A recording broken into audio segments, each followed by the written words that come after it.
It goes back into the late 1940s when two Presbyterian ministers really felt there was a need to have health care serving the coastal communities. It was the only hospital from Long Beach, Santa Ana to Oceanside, and so they really needed the hospital. In September of '52, they opened, and we didn't know if there'd be any patients or anything the next day. The first patient that came in was someone in labor. And when the first patients came in, it was almost like you wanted a brass band because we were so excited. It served as a mission to the residents of the community.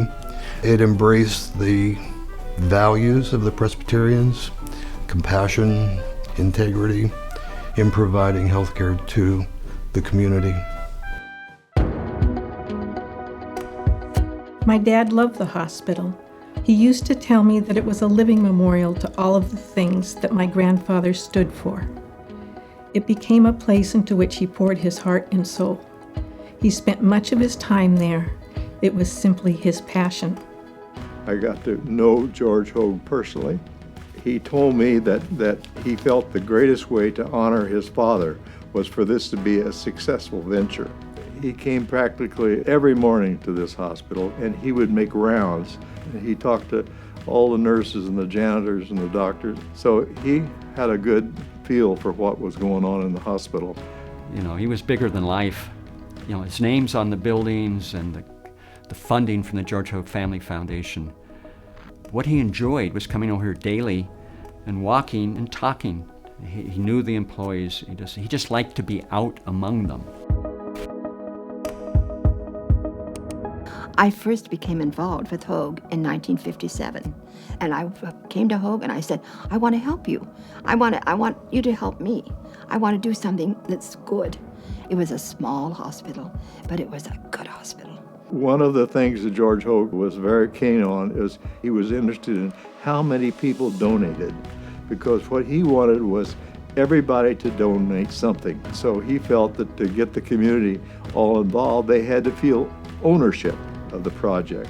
The 552 Club, for example, he thought everybody could afford $50, you know, and he wanted everybody to belong.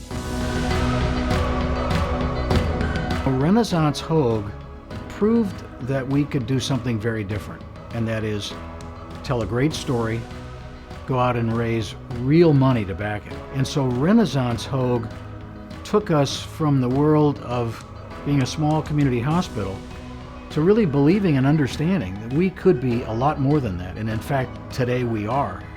And so transitioning and going right from that Renaissance bridge into the promise for the future is a really powerful tool. It's more than just an idea and a dream. It's like we've been there and we're going to do it again. I think the promise of Hoag going forward is that we will go forward regardless of the circumstances surrounding us. Expectations are going to grow exponentially, and yet with the resources and the commitment we have, we'll always be there on the forefront of how that's done. I have more confidence in this organization continuing to represent the legacy of its founders through the entire course of its history to this point. And that is extraordinarily comforting, and I think sets an expectation for those that follow to meet and exceed. We've built something that's a living thing. It's growing. It gets bigger every year. It gets better every year. And there are very few memorials that anybody can have named after them that grow.